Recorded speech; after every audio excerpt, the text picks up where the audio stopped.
Hi guys, আসসালামু আলাইকুম। কেমন আছে সবাই? তো আমরা হচ্ছে বৃহস্পতিবার রাতের বেলা বারবিকিউ খেয়েছিলাম। তো এই ভিডিওটা হচ্ছে আমার দিতে একটু লেট হয়ে গেছে।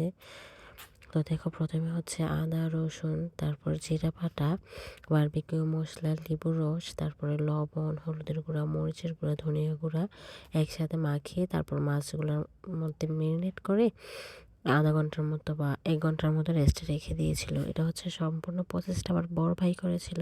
তো দেখো, এখন হচ্ছে মাছগুলাকে পুড়ে নিচ্ছে, মানে বারবিকিউ বানানো বানানো হচ্ছে। আর এখানে হচ্ছে বাসায় রুটি বানানো হচ্ছে। তো দেখো, কি অর্ধেক হতে না হতেই খাওয়া শুরু করে দিয়েছে। তো এখানে মাছ একটা নিয়ে এসে সবাই খাচ্ছিল আর কি। সবাই বলতে কয়েকজনই খাচ্ছিল।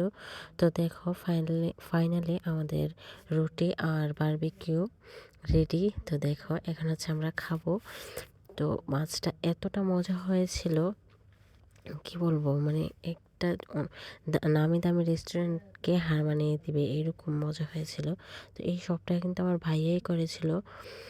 তো দেখো, মাছটা দেখতে অনেকটা সুন্দর হয়েছে। তো এই যে দেখো, আমাদের খাওয়া দাওয়া অলরেডি শেষ। তো আজ টাটা, বাই বাই।